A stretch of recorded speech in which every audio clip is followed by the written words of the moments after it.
दोस्तों, एक कैदी को 2 दिन के बाद फांसी दिया जाना था और जेलर साहब उसके पास पहुंचते हैं और बोलते हैं कि तुम्हारा अंतिम इच्छा क्या है। फिर कैदी कुछ देर सोचने के बाद बोलता है कि साहब, मेरा अंतिम इच्छा यही है कि मैं अपनी आखिरी रात अपनी पत्नी के साथ बिताऊं। उसके साथ मैं एक ही बेड पर एक ही कमरे में सोना चाहता हूं। ऐसी बात सुनकर जेलर साहब भी आश्चर्य में रह जाते हैं और यह सोचने लगते हैं कि मेरे सर्विस के 20 से 22 वर्ष के पीरियड्स में कोई भी ऐसा कैदी फांसी से पहले इस प्रकार की अंतिम इच्छा जाहिर नहीं किया कि जो कैदी हमेशा हमेशा के लिए इस दुनिया को छोड़कर चला जाएगा, वह अंतिम इच्छा के तौर पर अपनी पत्नी के साथ एक रात बिताना चाहता है। लेकिन अंतिम इच्छा तो अंतिम इच्छा होती है, उसे पूरा करना ही था और जेलर साहब उसे पूरा करने के लिए तैयार हो जाते हैं और उसके पत्नी को यह खबर भेजवाते हैं कि तुम्हारा पति चाहता है कि तुम उसकी अंतिम इच्छा पूरी करो। फिर कैदी और उसकी पत्नी ने एक ही रूम पर एक ही बेड में जो किया, वह सुनकर आपके भी रोंगटे खड़े हो जाएंगे। लेकिन उससे पहले बस वही रिक्वेस्ट कि वीडियो को लाइक कर दें और चैनल को सब्सक्राइब करके बेल आइकन को प्रेस कर दें, ताकि इसी प्रकार से मजेदार एवं सच्ची कहानियों का आनंद ले सकें। तो दोस्तों, यह सच्ची कहानी उत्तर प्रदेश के अलीगढ़ का है, जहाँ पर 2 दोस्त होते हैं। एक का नाम सुबोध तथा दूसरे का नाम प्रमोद होता है। दोस्तों, सुबोध और प्रमोद बचपन से ही साथ में पले बढ़े हुए थे और दोनों बड़े होकर एक कंपनी ज्वाइन करते हैं और दोनों साथ में ही जॉब करने लगते हैं। इसी बीच में एक लड़की का एंट्री होता है जिसका नाम वंदना होता है और वह भी इसी कंपनी को ज्वाइन करती है और साथ में ही जॉब करती है। दोस्तों, वंदना सुबोध के पास ही बैठती है, इसलिए सुबोध से वंदना का लगाव थोड़ा ज़्यादा हो जाता है और वंदना सुबोध को दिल दे बैठती है, अर्थात सुबोध से प्यार करने लगती है और दोनों को साथ में ही मिलना जुलना तथा घूमना फिरना लगा रहता था। और जब भी सुबोध टिफिन लेकर जाता था तो वंदना भी खा लेती थी और जब वंदना टिफिन लेकर जाती थी तो सुबोध भी खा लेता था। कुछ इसी प्रकार से उन दोनों के बीच प्रेम संबंध चलने लगते थे। फिर एक दिन सुबोध प्रमोद से बोलता है कि तुम मेरे को वंदना से मिलवा दो, लेकिन कहते हैं कि दोस्ती में हर कुछ शेयर हो सकता है, लेकिन कोई अपनी गर्लफ्रेंड को शेयर नहीं कर सकता। ठीक इसी प्रकार सुबोध प्रमोद को मना कर देता है, जिससे प्रमोद सुबोध से नाराज हो जाता है, लेकिन अपनी नाराजगी वह सुबोध के पास नहीं झलकाता है। एक दिन प्रमोद सुबोध के रूम में ही था और उसी दिन वंदना आने वाली थी, इसलिए सुबोध लंच की तैयारी करने के लिए वह मार्केट में सब्जियां लेने चला जाता है और प्रमोद रूम में ही होता है। तब तक वंदना स्कूटी से आ जाती है और जैसे ही रूम में जाती है, वहां उसे प्रमोद मिलता है। प्रमोद को भी पता था कि आज वंदना सुबोध से मिलने के लिए आ रही है, इसलिए वह भी इसी प्लान के तहत रूम पर रहता है और फिर प्रमोद वंदना के साथ शारीरिक संबंध बनाने का कोशिश करता है और वंदना जब मना करती है तो उसको मारता भी है, पीटता भी है। फिर प्रमोद वंदना के साथ जबरन दुष्कर्म कर लेता है और उसका निर्मम हत्या भी कर देता है और सुबोध के रूम में उसी के बेड पर सुलाकर वहां से भाग जाता है और प्रमोद ही पुलिस को यह सूचना देती है कि सुबोध के रूम में किसी लड़की का चीखने और चिल्लाने का आवाज सुनाई दे रहा है। सुबोध जैसे ही अपने रूम के पास आता है और अपने रूम में जाता है तो वंदना को ऐसी हालत देखकर वह चौंक जाता है और यह सोच में डूब जाता है कि आखिर ऐसा कृत्य कौन कर सकता है। दोस्तों, सुबोध यह सोच ही रहा होता है, तब तक वहां पर पुलिस आ जाता है और मौके पर सुबोध को गिरफ्तार कर लेता है और साक्ष्य के तौर पर पुलिस सुबोध को वंदना के साथ रूम में ही पकड़ लेता है, जिससे पुलिस को पूरा भरोसा हो जाता है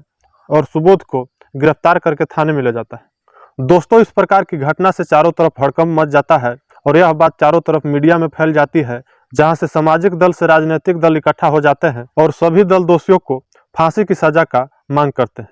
दोस्तों, पुलिस तमाम सबूत एवं साक्ष्य को देखते हुए सुबोध को जेल में डाल देती है और पुलिस को जितना भी साक्ष्य एवं सबूत मिलता है वह सुबोध के अगेंस्ट में मिलता है और होता भी वही है और फाइनली जज सुबोध को फांसी की सजा सुना देता है। 2 दिन के बाद सुबोध को फांसी की सजा होनी थी।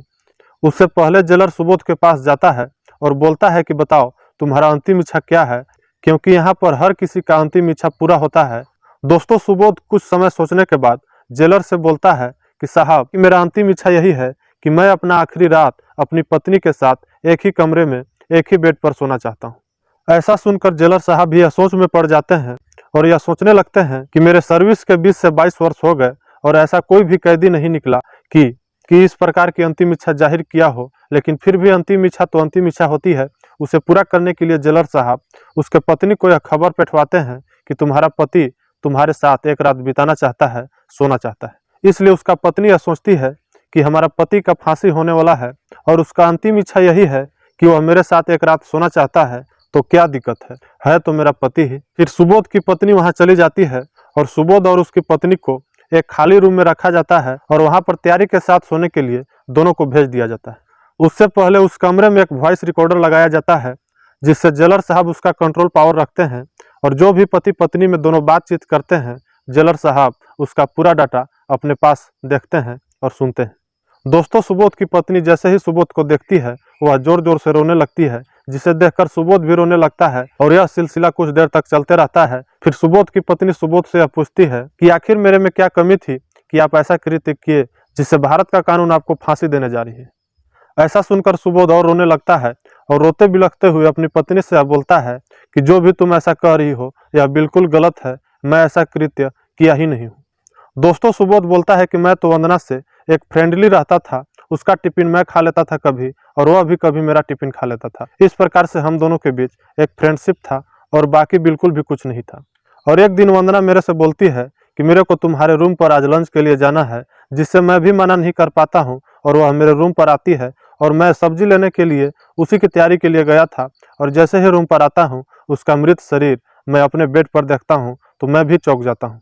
आखिर इसका दोषी कौन है यह मुझे भी नहीं पता, लेकिन भारत का कानून मुझे साक्ष्य और सबूत के तौर पर मुझे आज फांसी देने जा रही है, तो मैं क्या कर सकता हूँ। दोस्तों, ऐसा कहकर सुबोध फिर से रो पड़ता है, जिससे सुबोध की पत्नी यह बात सुनकर वह भी रोने लगती है, बिलखने लगती है।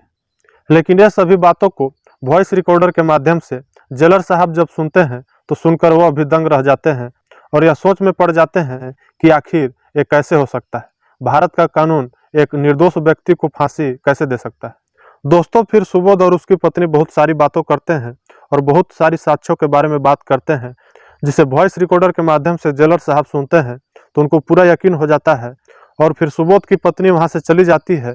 फिर उसके दूसरे दिन जेलर साहब मीटिंग बैठाते हैं और वहां पर सभी प्रकार के सामाजिक एवं राजनीतिक दल के लोग आते हैं और बड़े बड़े कर्मचारी भी आते हैं। और जब जेलर साहब रिकॉर्ड किए हुए जब इस वॉइस को चालू करते हैं तो यह सुनकर सभी लोग दंग रह जाते हैं और सभी लोग को यह कानून पर भरोसा उड़ जाता है कि आखिर भारत का यह कानून फिर से आज एक निर्दोष व्यक्ति को फांसी होने जा रहा था। दोस्तों, फिर इस घटनाक्रम के बारे में और ज़्यादा इन्वेस्टिगेशन होता है और फिर प्रमोद को भी पुलिस गिरफ्तार कर लेती है और जब पुलिस उसे सख्ती से पूछताछ करती है तो प्रमोद इस मामले का कबूली कर लेता है और फिर जो रियल दोषी होता है वह सामने आ जाता है। फिर जिस दिन सुबोध को फांसी दिया जाना था उसी समय जेलर साहब सुबोध के पास जाते हैं और उसे बोलते हैं कि जाओ, तुम्हें रिहा कर दिया गया। फिर सुबोध ऐसा सुनकर उसे कानून पर फिर से विश्वास हो जाता है और वह खुश होकर अपनी पत्नी के पास चला जाता है, जिससे उसके पत्नी को भी फिर से भारत के कानून व्यवस्था पर विश्वास हो जाता है। तो दोस्तों, कहानी सुनाते सुनाते रात भी हो गई है, आप देख भी सकते हैं कि रात होने वाला है।